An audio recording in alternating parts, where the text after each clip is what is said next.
Assalamualaikum warahmatullahi wabarakatuh. Halo teman-teman, perkenalkan nama saya Atik Rahayu dari kelas 06 Program Studi S1 Ilmu Pemerintahan Universitas Diponegoro. Dalam video ini saya akan menjelaskan mengenai Internet of Things atau yang sering disingkat dengan IoT.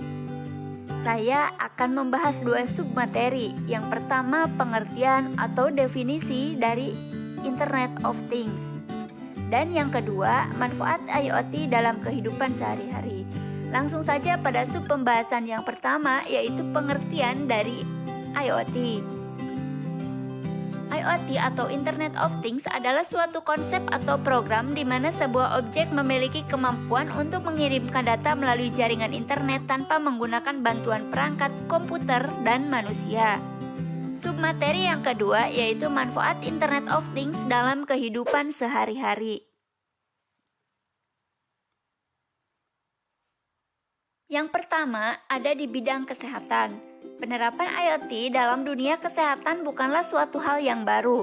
Namun di masa krisis kesehatan, penerapan IoT bisa digunakan sebagai solusi. Adapun di masa pandemi saat ini, penerapan IoT yang luas juga bisa memberikan solusi sebagai pencegahan penyebaran wabah COVID-19.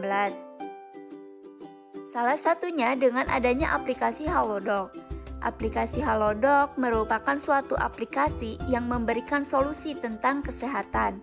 Dalam aplikasi ini, kita bisa konsultasi dengan dokter, baik itu dokter spesialis, dokter umum, dan dokter gigi.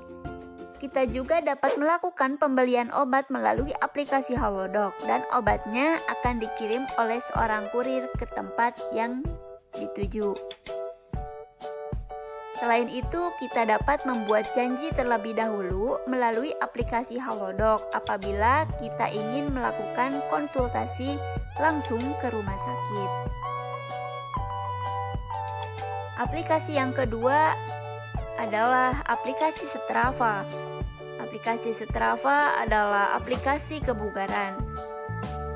Kita yang biasanya pergi berlari atau bersepeda, kita dapat menyimpan catatan lengkap aktivitas olahraga yang kita lakukan. Selain itu, kita juga dapat membagikannya dengan semua pengguna Strava. Dengan aplikasi Strava, kita dapat menyimpan catatan secara terperinci mulai dari jarak yang ditempuh, dari berlari atau bersepeda, waktu berlari atau bersepeda, rata-rata kecepatan, dan kalori yang terbakar. Semua data ini dapat disimpan dalam riwayat pribadi. Dan yang kedua itu ada di bidang ekonomi. Terdapat beberapa aplikasi seperti Shopee, Lazada, Tokopedia, Blibli.com, Bukalapak, dan JD.id. Dengan adanya ekonomi digital telah muncul berbagai aplikasi e-commerce. Hal tersebut telah banyak memberikan kemudahan bagi para penjual dan pembeli dalam memenuhi kebutuhan hidupnya, terutama dalam kondisi pandemi saat ini. Dengan adanya berbagai macam e-commerce dapat memberikan banyak manfaat seperti menghemat waktu, biaya, pembayaran lebih mudah, praktis, dan efisien. Penerapan IoT yang ketiga yaitu ada di bidang pendidikan. Penerapan IoT dalam dunia pendidikan bukanlah suatu hal yang baru. Selama di masa pandemi sekarang ini, IoT dapat memberikan solusi untuk pembelajaran online atau daring. Terdapat beberapa platform yang dapat dimanfaatkan untuk menunjang pembelajaran jarak jauh agar lebih efektif. Di antaranya adanya Google Classroom, Zoom Meeting, Microsoft Teams, dan aplikasi Siap. Karena pandemi sekarang ini, perkuliahan pun diadakan secara daring. Oleh karena itu, IoT memiliki peran penting dalam hal ini. Contohnya di Undip. Undip menyediakan aplikasi Siap yang digunakan mahasiswa untuk menjalani perkuliahan secara daring. Aplikasi ini dapat diakses melalui SSO Undip. Pastikan kita harus login terlebih dahulu dengan email yang sudah disiapkan oleh Undip. Pada aplikasi Siap ini, kita dapat melakukan pengisian IRS, KHS, melihat jadwal mata kuliah, serta absensi.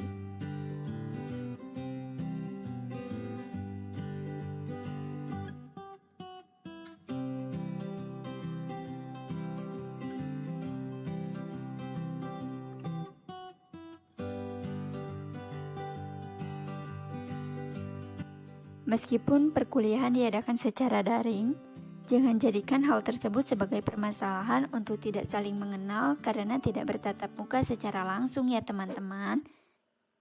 Kita masih bisa kok saling mengenal dan bertatap muka meskipun secara daring, yaitu dengan memanfaatkan aplikasi Microsoft Teams dan juga Zoom Meeting. Penerapan IoT yang keempat yaitu ada di bidang keamanan. Kita sudah tidak asing lagi tentunya dengan yang namanya CCTV. CCTV dapat diartikan sebagai suatu perangkat kamera video digital dan digunakan untuk mengirim sinyal ke layar monitor. Wajar saja kalau CCTV juga kerap kali disebut kamera pengintai. Pemasangan CCTV bertujuan memantau kondisi dan situasi tempat tertentu sebagai langkah pencegahan hal-hal yang tidak diinginkan, khususnya tindakan kejahatan. Bahkan CCTV dapat dijadikan sebagai bukti atas tindakan kejahatan seperti pencurian yang pernah terjadi di suatu tempat. Selain itu, dengan adanya CCTV kita juga dapat mengetahui penyebab dari kecelakaan yang terjadi di jalan.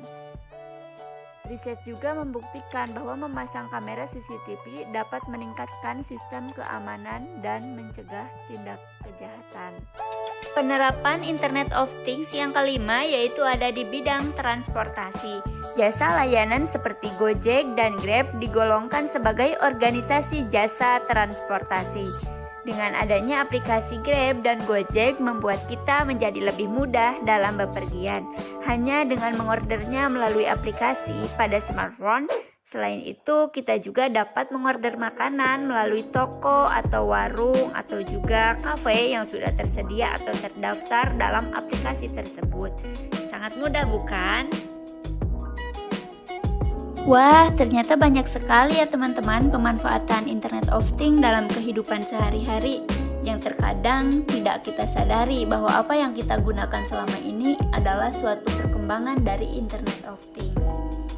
Oke teman-teman, mungkin itu yang dapat saya sampaikan. Semoga dapat dipahami dengan baik. Terima kasih sudah meluangkan waktunya untuk menonton video ini. Sekian dari saya. Wassalamualaikum warahmatullahi wabarakatuh. Stay safe and keep healthy teman-teman.